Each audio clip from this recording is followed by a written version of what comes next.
This is the new Viltrox AF 24 1.8 lens, the second autofocus lens from Viltrox for the Nikon Z camera. The price of this lens is only $429, so it is a quite affordable lens that has full autofocus and electronic support. But how does it perform? Is the image quality good? Does the autofocus works well? Is there any gotchas that you need to aware of? We'll talk about them all in this video.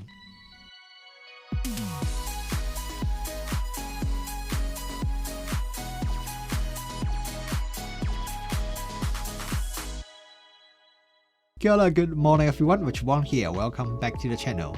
Today we are going to have a look at another lens for the Nikon Z1. And before we start, just a usual disclaimer. This Viltrox lens is a sample that was sent by Viltrox, but as usual, this video is not sponsored by them and my review is always independent from any companies. This Viltrox AF 24 f1.8 lens is a full frame lens for Nikon Z mirrorless cameras, and it has autofocus and full electronic support.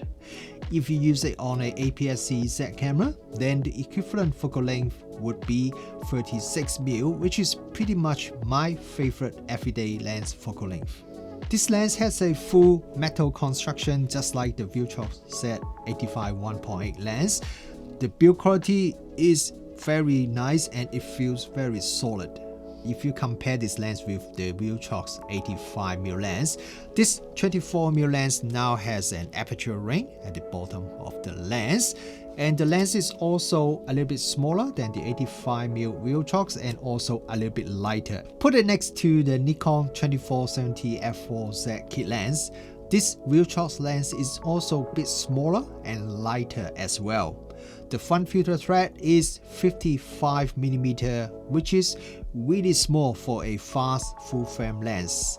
Actually, I can't remember when was the last time that I test a new full frame lens that takes a small 55mm front filter.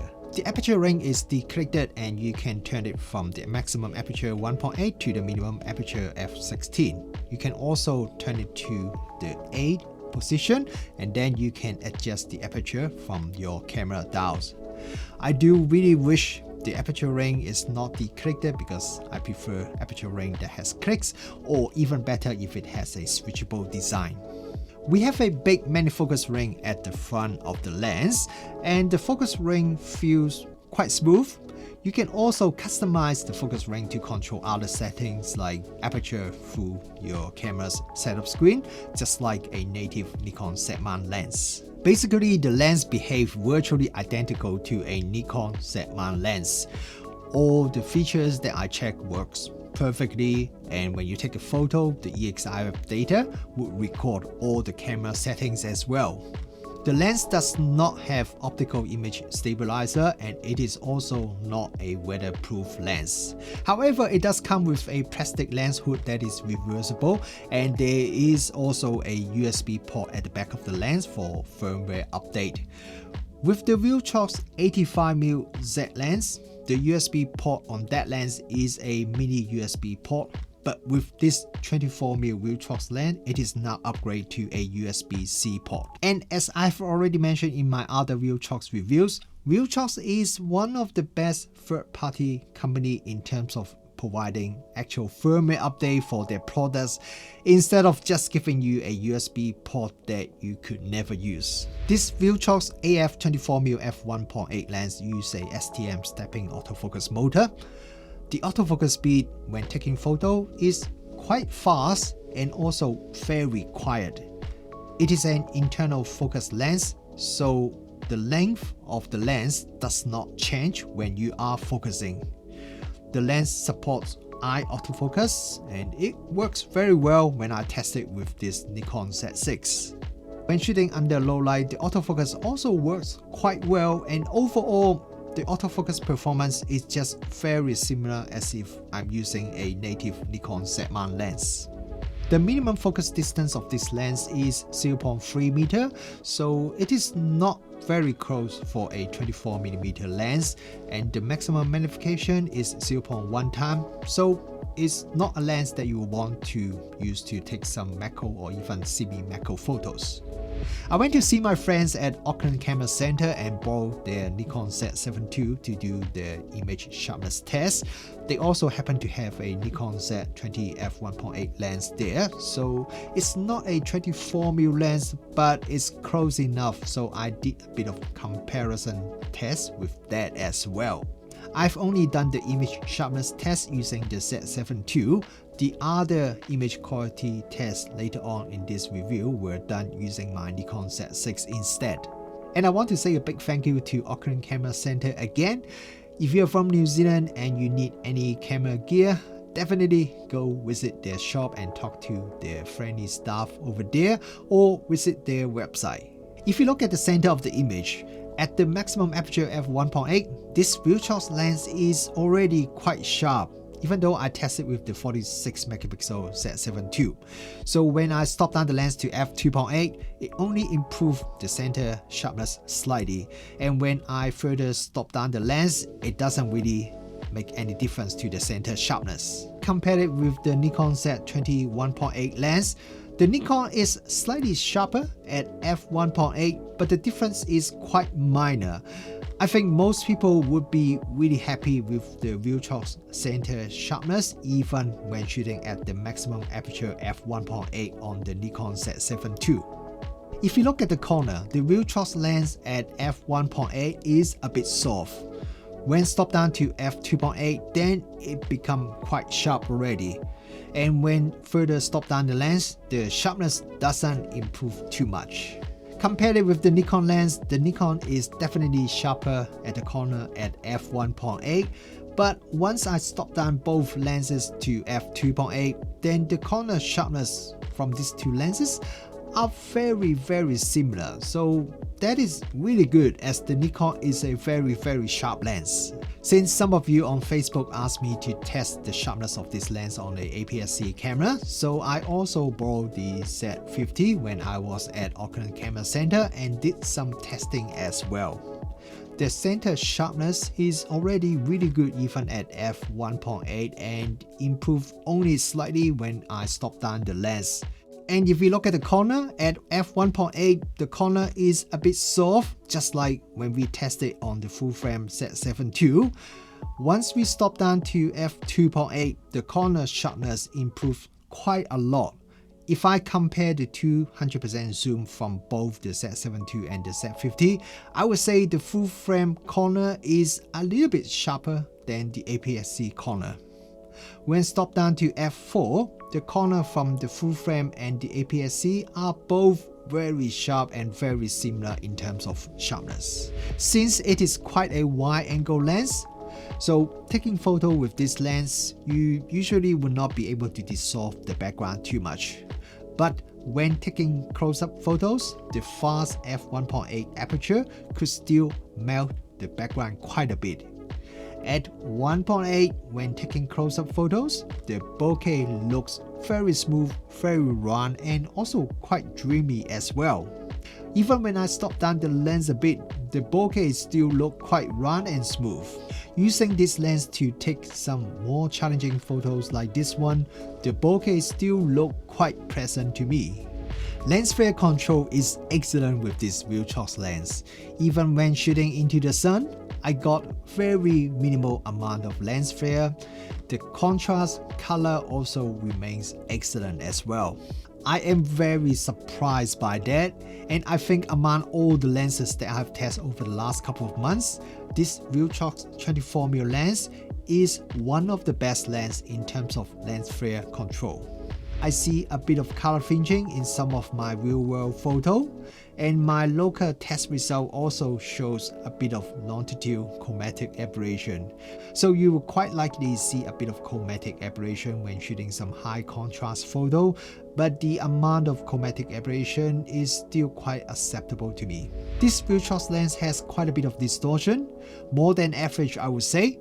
Have a look at this brick wall test photo. I can see the pincushion distortion quite easily, and there's also a little bit of irregular distortion which may be a bit hard to get rid of in post-processing. Fortunately, Viltrox told me they will have a lens profile available for this lens very soon, so if you want to minimize or correct the distortion, go check out their website and download the lens profile for this lens. From around f8, sunstars become quite apparent when you are shooting night photos. Stop down the lens to minimum aperture f16 and you can get some pretty sharp sunstars. I know this is something quite subjective, but to me, the sunstars from this Viltrox lens is probably not the most beautiful sunstars. But what about you guys? What do you think about the sunstars from this Viltrox lens? Do you like it or not? A 24mm f1.8 lens could be a great lens for astrophotography. So let's have a look at some of the photos that I shot at night. And sorry, the weather really isn't that good recently here, so it's either raining or very cloudy. This photo was shot at f1.8. The Coma is quite well controlled.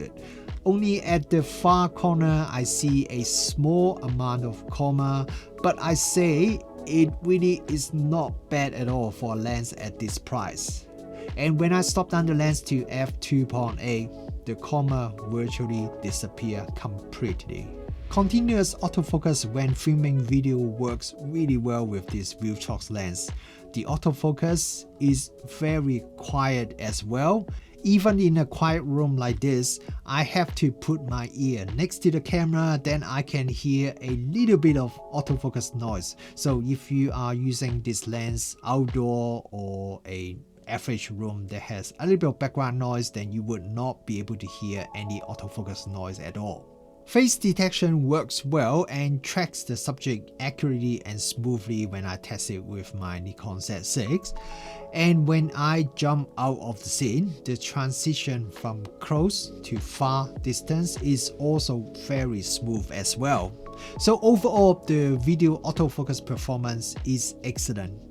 Focus breathing is also very well controlled. I'm quite surprised. Have a look at this short video. When the focus distance changes from around just under 1 meter or 3 feet to infinity, you don't see too much breathing at all. So that is very impressive.